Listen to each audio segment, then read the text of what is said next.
BITSAT 2022 के second attempt के लिए अब हमारे पास केवल 15 दिन का टाइम बचा है और ये नेक्स्ट 15 डेज आपके लिए काफी ज्यादा इंपॉर्टेंट हो जाते हैं। आप अभी जिस भी प्रिपरेशन की स्टेज पे खड़े हो, यहां से आपको 300 मार्क्स कंफर्म करने के लिए जो है थोड़े एक्स्ट्रा एफर्ट्स डालने पड़ेंगे।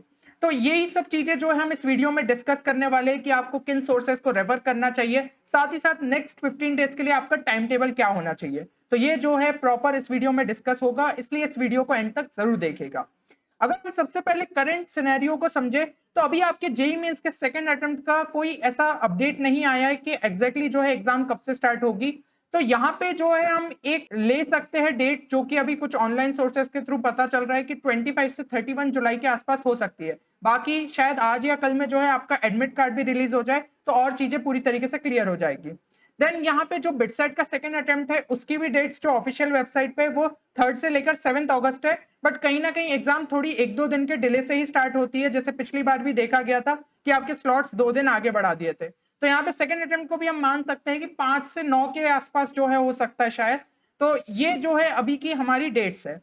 अब यहाँ पे आपको ये दिक्कत तो समझ में आ रही है कि इन दोनों जो आपके अटेम्प्ट्स हो रहे हैं इनके बीच में बहुत ही कम टाइम मिल रहा है। तो किस तरीके से चीजों को हम यहाँ पे जो है पॉसिबल कर पाए, किस तरीके से हम चीजों को मैनेज कर पाए, ये सब चीजें हमें देखनी होगी। साथ ही साथ हमारा कहीं ना कहीं जेई मेंस का जो है रिदम वो भी टूटना नहीं चाहिए कि हम बिटसेट पे ज्यादा फोकस करने लग गए।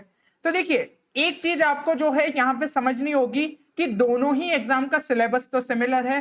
सिर्फ क्या चीज जो है यहाँ पे डिफरेंस क्रिएट करती है वो है एग्जाम पैटर्न। ठीक है, एग्जाम पैटर्न से ही आपका जो है यहाँ पे लेवल ऑफ डिफिकल्टी भी चेंज हो जाती है। और दूसरी चीज जो कि बहुत ही मेजर डिफरेंस है वो है logical reasoning and English section. ये जो है ये आपके जेई मेंस में नहीं होता, सिर्फ बिटसेट में सेक्शन होता है, तो इस पे कहीं ना कहीं आपको थोड़ा एक्स्ट्रा फोकस करना पड़ता है। अब जो सबसे पहली चीज हो गई आपकी पेपर पैटर्न की, उसके लिए एक इंपॉर्टेंट फैक्टर जो कि आपको एनहांस करना होगा वो है आपकी स्पीड।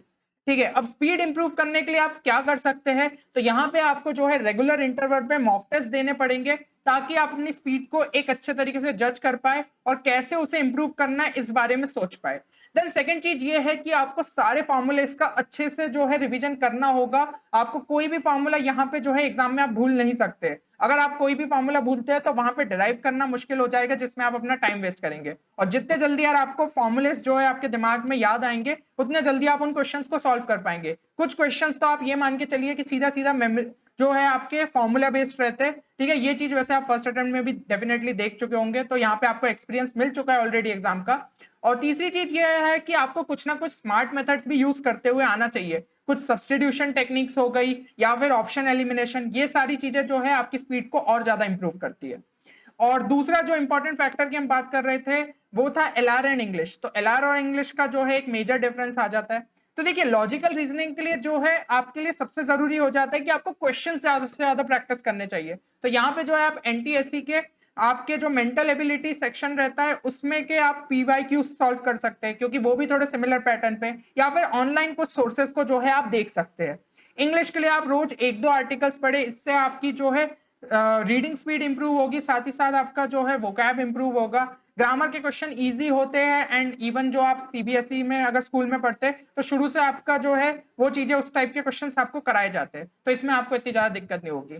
बट यहाँ पे थोड़ा सा आपको एफर्ट्स डालने पड़ेंगे कि सारे सोर्सेस को आप जाके रेफर कर रहे हो ऑनलाइन और इस तरीके से। लेकिन आप चाहते हैं कि अगर एक प्रॉपर तरीके का आपको स्ट्रक्चर कोर्स में जो है एनरोल करना है, तो अभी जो है हमारे एलआर एंड इंग्लिश कोर्स के लिए एक स्पेशल ऑफर चल रहा है। साथ ही साथ जो है आपका बिटसेट क्रैश कोर्स में आपको 1500 रुपीज का ऑफ है। रैपिड रिवीजन कोर्स के लिए 1000 रुपीज का ऑफ है।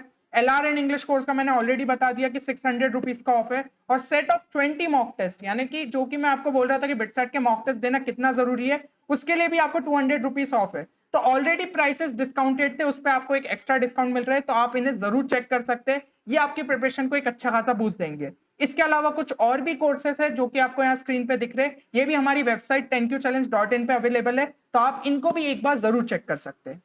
अब यहाँ पे अगर हम बात करें कि आपको जो आपके सब्जेक्ट्स है फिजिक्स केमिस्ट्री मैथ्स, उनके लिए आपको किन सोर्सेज को रेफर करना चाहिए और किन चीजों का ध्यान रखना चाहिए। तो देखिए, सबसे पहले फिजिक्स के लिए यार आपको सारे फॉर्मूलेस को अच्छे से रिवाइज करना है, क्योंकि जैसा कि मैंने बताया एग्जाम में आप एक सेकंड भी वेस्ट नहीं कर सकते किसी भी चीज को डिराइव करने में। दूसरी ये चीज हो गई कि 11th एंड 12th का जो है लगभग इक्वल वेटेज देखने को मिला था। बहुत ही फिजिक्स में ये चीज देखी गई थी कि काफी हद तक बैलेंस्ड पेपर आया था। तो कोशिश करिएगा कि कोई भी पोर्शन को आप छोड़े नहीं, ठीक है। और यहाँ पे जो है आपको एससीवी की ऑब्जेक्टिव 1 और 2 जो है आप लगा सकते हैं एक्सरसाइजेस, उसके अलावा वर्कड आउट एग्जांपल कर लीजिए एंड एनसीईआरटी के एग्जाम्पलर क्वेश्चंस को और प्रैक्टिस कर लीजिए, तो इससे आपकी चीजें रिवाइज भी हो जाएंगी एंड क्वेश्चंस प्रैक्टिस भी हो जाएंगे। केमिस्ट्री की अगर हम बात करें तो जितने भी फॉर्मूलेस और इंपॉर्टेंट कॉन्सेप्ट्स आपके फिजिकल केमिस्ट्री में उनको करके जाइए, साथ ही साथ जितनी इंपॉर्टेंट नेम रिएक्शन और रिएजेंट टेस्ट है वो आपको ऑर्गेनिक केमिस्ट्री में करनी है, और इंपॉर्टेंट रिएक्शन ट्रेंड्स, आपके exception structures in organic chemistry में ये आपको अच्छे से करना है, ठीक है। ऑर्गेनिक केमिस्ट्री का वेटेज जो है हल्का सा आपका ज्यादा हो सकता है इनऑर्गेनिक और फिजिकल केमिस्ट्री के मुकाबले, लेकिन आपको यही ट्राई करना है कि आप पूरा जो है पढ़ के जाए। हर शिफ्ट में थोड़ा कुछ ना कुछ अलग चीजें देखने को मिली थी फर्स्ट अटेम्प्ट में, तो यहाँ पे बेटर यही रहेगा कि ज्यादा से ज्यादा आप कोर्स करके जाए। इसके अलावा एनसीईआरटी और एनसीईआरटी के एग्जाम्पलर प्रॉब्लम्स को भी आपको सॉल्व करते हुए जाना है। देन मैथ्स की अगर हम बात करें तो मैथ्स में भी सारे फॉर्मूलेस आपको याद रहने चाहिए, जो ऐसी बेसिक वैल्यूज होती है जैसे साइन 18 डिग्री, साइन 15 डिग्री। अब ये ट्रिग्नोमेट्रिक की वैल्यू आप वहां पे कैलकुलेट नहीं करते बैठोगे प्रॉपर्टीज लगा के, डायरेक्ट आपको याद रहनी चाहिए। किसी फंक्शन की डोमेन, रेंज, ये सारी ग्राफ्स हो गए तो वो भी आपको डायरेक्ट याद रहने चाहिए। तो ऐसी कुछ चीजें हैं मैथ्स में जो कि आपके लिए बहुत ज्यादा यूजफुल रहेगी। देन यहाँ पे मेजर वेटेज जो आपके पोर्शंस रहते हैं वो कैलकुलस, आपका एल्जेब्रा और कोनिक्स। तो कोनिक्स में भी कई सारी जो है आपकी प्रॉपर्टीज रहती है, ठीक है ना, उनको आपको डायरेक्ट याद रखना है, वहां पे बैठ के हम डिराइव नहीं कर सकते। हो सकता है कि वो डायरेक्ट प्रॉपर्टी क्वेश्चन के फॉर्म में पूछ लिया जाए तो हम सीधा आंसर टिक करके आगे बढ़ेंगे। देन आरडी शर्मा के जो है आप सॉल्व्ड एग्जांपल्स कुछ देख सकते हैं, सारे करने का भी टाइम नहीं है तो कुछ बीच बीच के वैरायटी के क्वेश्चंस लगा लीजिए ताकि आपको एक प्रैक्टिस हो जाए कि हाँ इस क्वेश्चन में इस टाइप का हमारा अप्रोच रहता है। साथ ही साथ एनसीईआरटी के एग्जाम्पलर प्रॉब्लम्स कर लीजिए, तो इससे क्या है आपका एक अच्छा बेस तैयार हो जाएगा। इसके अलावा कुछ चैप्टर्स देखे गए थे मैथ्स में कि जिनका ज्यादा वेटेज था, जैसे कि आपका हो गया एलपीपी यानी कि linear programming problems, differential equations, तो इन पे जो है थोड़ा और फोकस रखिए। तो बात यही समझ में आ रही है कि हो सकता है इस बार कोई और चैप्टर का ज्यादा वेटेज हो जाए, तो जितना ज्यादा आप सिलेबस कंप्लीट करके जाओगे बिट सेट में उतना ज्यादा आपको हेल्प मिलेगी। अब यहाँ पे जैसे कि मैं आपको स्मार्ट मेथड्स की बात कर रहा था, तो ऑप्शन एलिमिनेशन मेथड, जैसे कि हमने कुछ पिछले वीडियोस में भी आपको बताया डोमेन रेंज के क्वेश्चन में, substitution method, graphical approach, mnemonics, ठीक है, अदर ऑल्टरनेटिव अप्रोच। इवन यार हमने जो क्रैश कोर्स लिया एंड रैपिड रिवीजन कोर्स लिया, उनके लाइव सेशंस में स्टूडेंट्स को यही चीज बताई थी कि किस तरीके से स्मार्ट मेथड्स को अभी मॉक टेस्ट में आप प्रैक्टिस करके अपनी स्पीड को इंप्रूव कर सकते हो। तो जो भी स्टूडेंट्स ऑलरेडी इनरोल्ड है उनको इन चीजों का आइडिया है और उनको अच्छे से जो है इसको प्रैक्टिस करते हुए रहना चाहिए। और बाकी के कुछ स्मार्ट मेथड्स जो है हमारी स्पीड शॉट सीरीज और जेई मेंस की शॉर्ट ट्रिक सीरीज में कवर्ड है, तो उनको भी आप थोड़ा बहुत जो है प्रैक्टिस कर सकते हैं, इससे भी आपका स्कोर डेफिनेटली बूस्ट होगा। यहाँ पे अब जो मोस्ट इंपॉर्टेंट चीज है वो है टाइम टेबल, कि नेक्स्ट 15 डेज के लिए आपको किस तरीके से वर्क करना है। तो देखिए एक चीज तो मान के चलिए कि कम से कम 12 से 14 घंटे अब आपको डेली वर्क करना रहेगा नेक्स्ट 15 डेज के लिए, उससे और ज्यादा कर रहे तो वो आपकी एफिशिएंसी पे डिपेंड करता है। देन टाइम टेबल को इस हिसाब से बनाया गया है कि आपका जेई मेंस और बिट सेट दोनों ही प्रॉपर तरीके से मैनेज हो पाए, ठीक है ना। जेई मेंस की जो मैं आपको डेट बोल रहा था मोस्ट एक्सपेक्टेड, हमें वही रखनी चाहिए।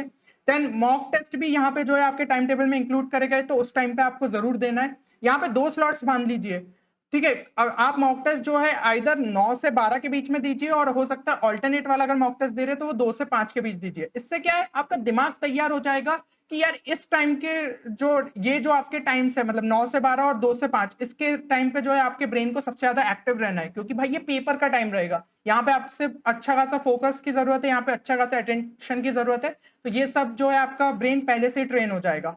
देन कुछ दिन जो है हमने स्पेसिफिकली यहाँ पे डेडिकेट किए फॉर एलआर एंड इंग्लिश, तो वहां पे जो है आप उस पर अच्छे से फोकस कर पाए। इसके अलावा रोज के जो है आप 20 से 30 मिनट निकाल सकते हैं, जो भी बीच में थोड़ा बहुत ब्रेक ले रहे हो तो उसमें एलआर इंग्लिश के कुछ क्वेश्चन लगा लिए, तो इससे क्या होगा आपका वो पोर्शन भी थोड़ा थोड़ा चलता रहेगा, क्योंकि देखिए वेटेज उसका अच्छा खासा है, 90 नंबर का है, तो हमें उस पर भी जो है उतना ही बराबर ध्यान देना होगा।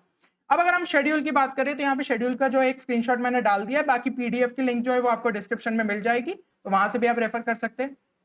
अब देखिए जैसा कि हमने कहा था कि आपका जो पेपर है वो मोस्टली 25 के आसपास से स्टार्ट होना चाहिए। अगर 1-2 दिन पहले भी हुआ जैसे 23 या 24, तो आप थोड़ा सा इसको ऊपर नीचे शिफ्ट कर सकते हैं, उस हिसाब से बाकी पोर्शन जो है आप कंप्लीट कर लीजिएगा, ठीक है। तो 20 जुलाई को आपको ये करना है कि जेई मेंस का आप मॉक टेस्ट दे रहे हैं, क्योंकि अभी जेई मेंस से पहले मॉक टेस्ट तो जेई मेंस के ही देने चाहिए। और एक आधा जो है हमने बिटसेट का भी मॉक टेस्ट रखा है, ताकि आप अपना वहां पे भी समझ पाए कि क्या गलतियां हो रही है, तो उसकी मदद से एनालिसिस कर पाए, क्योंकि देखिए दोनों ही एग्जाम के लिए ज्यादा टाइम नहीं बचा। अगर आप सोच रहे हो कि जेई मेंस के बाद मैं बिटसेट के लिए तैयारी स्टार्ट करूंगा तो कुछ टाइम ही नहीं बचेगा। फिर यहाँ पे जो है कॉमन सिलेबस है, इसलिए फिजिक्स का आप मॉडर्न फिजिक्स को कर लीजिए, ऑर्गेनिक केमिस्ट्री का आपने थोड़ा पार्ट कर लिया, मैथ्स का कर लिया। देन फिर ऑर्गेनिक केमिस्ट्री 2, ऑर्गेनिक केमिस्ट्री 3। तो इस हिसाब से ऑर्गेनिक केमिस्ट्री के हमने टोटल 4 दिन रख दिए, ठीक है ना। तो यहाँ पे आप जो है अपने पोर्शन को डिवाइड कर लीजिए कि कैसे 4 दिन के अंदर जो है आपको ऑर्गेनिक केमिस्ट्री को अच्छे तरीके से रिवाइज करना है। यहाँ पे कुछ भी चीज जो है आप नए तरीके से नहीं स्टार्ट कर सकते, बल्कि ये सिर्फ रिवीजन का टाइम है। तो इतने 4 दिन में आपको प्रॉपर तरीके से रिवाइज करना है। कुछ यहाँ पे एक रिमेनिंग पोर्शन वाला कि अगर इनमें से कुछ आपका टॉपिक बच जाता है तो ये आप एज अ बफर यूज कर सकते हो, इस दिन आपने थोड़ा और पोर्शन कर लिया, ठीक है। तो ये चीज हो गई। देन यहाँ पे जैसा कि आप देख सकते हो 23 जुलाई को आपको क्या करना है, तो जेई मेंस के लिए आप जो है आपकी जून शिफ्ट के जितने पेपर्स हुए उनको अच्छे तरीके से लगा लीजिएगा, ठीक है ना। एक बार अच्छे से प्रैक्टिस कर लीजिएगा। मोस्ट रिपीटेड कॉन्सेप्ट की जो हमारी सीरीज है उसको अच्छे से कवर कर लीजिएगा, क्योंकि ये जेई मेंस के लिए भी बहुत यूजफुल है। देन शॉर्ट ट्रिक्स की जो सीरीज है वो भी बहुत ज्यादा यूजफुल है। तो ये जेई मेंस के लिए आपके लिए यूजफुल तो है ही, साथ ही साथ बिटसेट के लिए भी यूजफुल है। तो ये पूरा दिन आप उसमें डेडिकेट कर सकते हो। बाकी इनका अगर कोई पोर्शन रह जा रहा है तो वो करो, नहीं तो इतना तो आपको अच्छे से करना ही है उस दिन बैठ के, ठीक है। बाकी यहाँ जेई मेंस का एक मॉक टेस्ट यहाँ इस दिन लगाना है, और जेई मेंस का मॉक टेस्ट एक दिन जो है ये आपका 22 जुलाई को लगेगा। फिर बिटसेट का मॉक टेस्ट 1 जैसे कि यहाँ पे दिया, तो 3 घंटे आपके इसमें जाएंगे। बाकी टाइम जो है 3-3 घंटे आप इन टॉपिक्स के लिए डिवोट कर सकते हो। तो ये आपका जो है अच्छे तरीके से रिवाइज हो जाएगा। फिर 3 घंटे आपके यहाँ मॉक टेस्ट में जाएंगे, फिर यहीं पे जो है आप इस तरीके से डिवाइड कर लेना। देन एलआर एंड इंग्लिश के लिए आप यहाँ पे लगभग 2 घंटे दो, और बाकी टाइम जो है बाकी सब्जेक्ट्स को दे सकते हो। तो 2 घंटे काफी है, ठीक है। एलआर इंग्लिश का आप मेजर पोर्शन यहाँ पे कवर कर पाओगे। फिर अगले दिन बिटसेट का मॉक टेस्ट 3, फिर आपका एलआर इंग्लिश के लिए यहाँ 2 घंटे देने हैं, फिर यहाँ एलआर इंग्लिश के 2 घंटे, और बाकी टाइम में जो बचे हुए टॉपिक्स हैं उनको कवर करते जाइए। तो यहाँ पे आपको जो है टाइम टेबल मेरे हिसाब से समझ में आ गया होगा। इनऑर्गेनिक और फिजिकल जो है आपको एक ही दिन में आधा आधा टाइम में थोड़ा पढ़ना चाहिए, क्योंकि देखो इनऑर्गेनिक केमिस्ट्री यार ऐसा सब्जेक्ट है, अगर आप अकेले पढ़ने बैठ गए बोर हो जाओगे। तो इनऑर्गेनिक थोड़ा देर पढ़ा, उसके बाद फिजिकल करा, फिजिकल में न्यूमेरिकल्स रहते तो दिमाग थोड़ा एक्टिव रहेगा। तो ऐसे करते हुए पढ़ोगे ना तो ज्यादा इफेक्टिव रहेगी ये प्रोसेस। इस तरीके से यार आपका लगभग सिलेबस इतने टाइम में जो है आप रिवाइज कर सकते हो। और अब अगर यार 300 प्लस का टारगेट लेके चल रहे हो तो इसको बहुत इफेक्टिवली फॉलो करो, ठीक है। फिर 3 अगस्त तक जो है आपको लास्ट टाइम में सिर्फ शॉर्ट नोट से फिर से रिवाइज करना है। एक दिन तो जेई मींस के पहले करना है, और एक बार जो है आपको इस तरीके से शॉर्ट नोट से रिवाइज करना है। बाकी जो बचे हुए दिन है, मान लो किसी का लेट रहता है पेपर 8 अगस्त को रहता है, तो आप क्या कर सकते हो, हर दिन जो है एक एक मॉक टेस्ट यहाँ पे भी देते जाना। तो इससे क्या होगा, और थोड़ी आपकी प्रैक्टिस हो जाएगी। तो होपफुली यार ये टाइम टेबल आपको अच्छे से क्लियर हो गया होगा। बाकी अगर आपने खुद से कुछ चीजें जो है खुद के लिए सोची है तो उसको भी अच्छे से फॉलो करिए, उससे भी आपको रिजल्ट डेफिनेटली मिलेगा। बाकी ये जरूर एक बार चैट सेक्शन में लिखिए कि आप क्या इस चैलेंज के लिए रेडी है, क्योंकि मैं मानता हूं ये चीज जो करनी है ये मुश्किल है, ठीक है, इतने कम कम टाइम में रिवाइज करना। लेकिन यही जो है यही स्ट्रेटेजी आपके लिए वर्क कर पाएगी, क्योंकि अब हमारे पास टाइम नहीं बचा है। तो एक बार कमेंट सेक्शन में जरूर लिखिए, ठीक है, कि आप अपना कितना टारगेट कर रहे हैं स्कोर, और क्या आप इस चैलेंज के लिए रेडी है। चलिए तो मिलते हैं अगले वीडियो में, तब तक ले take care and good bye.